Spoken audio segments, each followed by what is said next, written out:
अगर आपने हमारे चैनल को सब्सक्राइब नहीं किया है तो हमारे चैनल को सब्सक्राइब कर लें और साथ में इस बेल आइकन को प्रेस करें ताकि हमारी हर वीडियो आपको आसानी से मिलती रहे। तो पुण्यात्माओं, इस भक्ति मार्ग का ये दास डॉक्टर है और कोई नहीं पृथ्वी पे, बाकी सब मरीज हैं। और मरीज के कहने से मरीज दवाई लेने लग गया, दोनों मरेंगे, क्योंकि वो तीनों मरेगा, उसने दवाई गलत खा ली, उसको ऑपरेशन होगा क्योंकि परमात्मा उससे नाराज होगा। ये भक्ति का जो ट्रीटमेंट है ना, टेबलेट दास बताओ वैसे ही लेनी है आपने, अर्थात जैसे भक्ति दास के ऐसे करो। नाम उठत नाम बैठत नाम सोत जागवे, नाम खाते नाम पीते नाम सेती लागवे। मान लीजिए आपका सुबह उठने का अभ्यास है तो अच्छी बात है, उठ जाइए, उठ के कर लो, लेट के कर लो, बैठ के कर लो, आंखें खोल के कर लो, बंद करके कर लो, लेकिन सिमरन पर ध्यान रखना पड़ेगा। मैं क्या सिमरन कर रहा हूं, किस मंत्र का जाप कर रहा हूं, उस मंत्र पर सुरत निरत मन, और चौथा ये श्वास पवन जिसको बोलते हैं, ये चारों मिलाकर करनी पड़ेगी। और इसको चाहे इस सिमरन को आप माला से कर ले या बिना माला से कर ले, वो आपकी इच्छा। जैसे पहली वाले बच्चे होते हैं, जैसे कलम तख्ती पर लिखते हैं, बार बार उसको मिटाते थे, लिखते हैं, फिर बड़े होकर के उनको ना आवश्यकता पड़ती है तो कोई आवश्यकता नहीं। लेकिन माला से जाप करना अच्छा है, बुरा नहीं, क्योंकि परमात्मा कहते हैं ऐसे जाप ना करो जैसे माला तो कर में फिरे और जीव फिरे मुख माही और मनवा तो 14 पर, ये सुमन नहीं। माला आपके हाथ में है, आप मणियां तो फेर रहे हो, मन का फेर रहे हो, और जीभ भी बोल रही है और मन उस पर लगा नहीं, तो बोल क्या रहा है? कहते ये सिमरन नहीं है। कर का मन का डार का मन का फेर, यानी केवल हाथ से मन का फेर रहा, इससे नहीं लाभ होगा। मन को इस श्वास के ऊपर लगा, यानी सांस का सिमरन करते हो तो आपको ये ज्ञान होना चाहिए मैं बोल के रहा हूं। जैसे सुमन करते हो, बाहर कौन सा मंत्र बोल रहे हैं छोड़ रहा हूं, उसके ऊपर ध्यान हो, मैंने श्वास से क्या बोला, और जब जाप है ये बोल के नहीं करना। यानी इसको सुरत और शब्द अभ्यास कहते हैं। सुरत और शब्द, शब्द तो ये मंत्र है, ये जैसे बाहर छोड़ा उस शब्द पर ध्यान लगावे, तो सुरत शब्द ये अभ्यास करें। सिमरन जब करे तो आपका नाम के ऊपर ध्यान हो, चित्त हो, तो वो सिमरन सही है।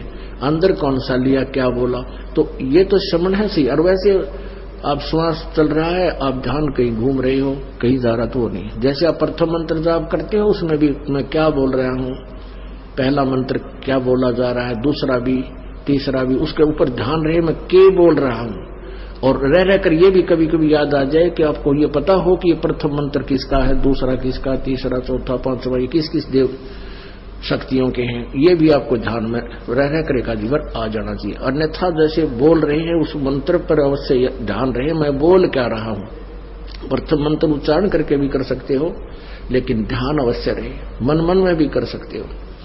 और जो दूसरा मंत्र सतनाम है, इसको केवल श्वास से किया जाता है, उस पर भी ध्यान रहे मैं बाहर क्या छोड़ रहा हूं, अंदर कौन सा लेना है। 2 अक्षर का होता है ये सतनाम, 1 अक्षर बाहर छोड़ना होता है, 1 अंदर लेना होता है। तो मैं क्या बाहर छोड़ रहा हूं, क्या अंदर ले रहा हूं, कौन सा मंत्र मैंने जाप किया है, उस पर चित्र है, वो शब्द रहे, सुरत शब्द, उस शब्द पर या सुरत रहे, ये ध्यान रहे, इसको सुरत शब्द अभ्यास कहते हैं। ये दूसरे नकली पंथाड़े कहते हैं सुरत और शब्द का ध्यान करें, 2.5 घंटे सुबह, 2.5 घंटे शाम में बैठ जाए, कोल्लू सा गाड़ गए, और फिर कहते अंदर शब्द सुनना है, ये सुरत शब्द अभ्यास है। अरे झूठा ज्ञान ध्यान कहाँ ला रहे, तेरा ज्ञान ही व्यर्थ है, तुम ढूंढ कहाँ रहे हो, ये बाद में जा चतुराई। इस नाम के सिमरन से आपके अंदर वो धुन प्रकट होएगी, और जो वास्तविक धुन, ये तो काल की धुन है जो शरीर में तुम सुनोगे, इससे बाहर सचखंड के अंदर जो सुरत है वह शरीर से बाहर निकलकर आत्मा फिर सुनेगी। शरीर में रहते हुए आपका एकदम सूक्ष्म शरीर बाहर चढ़ेगा और फिर वो धुन सुनाई देगी। शरीर में रहते हुआ धुन परले पार वाली नहीं सुन सकते। ये मूर्ख बना रखा था हमारे को। सुरत शब्द अभ्यास का गाटा जोड़ रहे थे और सुरत का बेरा न शब्द का पता। शब्द क्या, शब्द यानी मंत्र, अक्षर जिसका हम जाप कर रहे हैं उसको शब्द बोलते, और सुरत उसको पर ध्यान रहे, ये सुरत शब्द अभ्यास है। कबीर कलयुग आए कह किए बहुत जो मीत, जिन बांझा एक से ते सुख सोव न चीत। कबीर गुरु मर्याद न भक्तिपन, नहीं पिया का अधिकार, कह कबीर व्यभिचारिणी का कहीं नहीं सत्कार।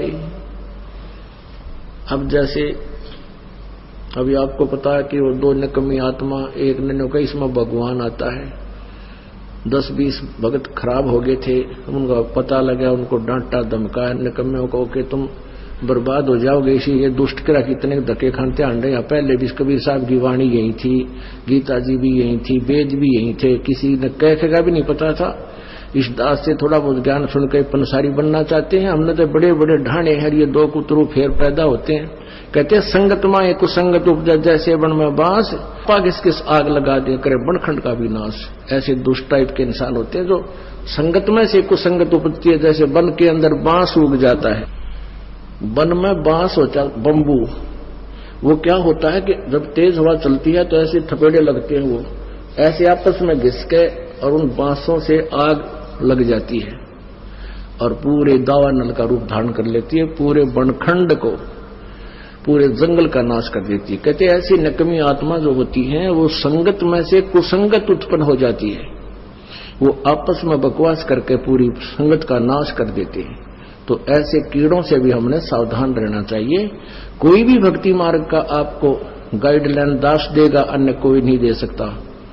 आप जी ये भी नहीं कह सकते, किसी कोई पूछता आपसे कि सुवर्ण कैसे करूं मैं, दूसरे मंत्र का सतनाम का सारनाम का तो आपने जिक्र करना ही नहीं है किसी के सामने।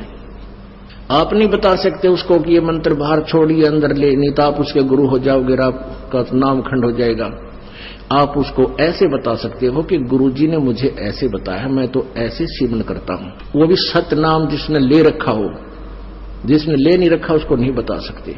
जिसने ले रखा है वो कहता मेरे भूल लगी है, और वैसे तो हम यहाँ शुद्ध करा देते हैं, यहाँ भी पूछ सकते हो।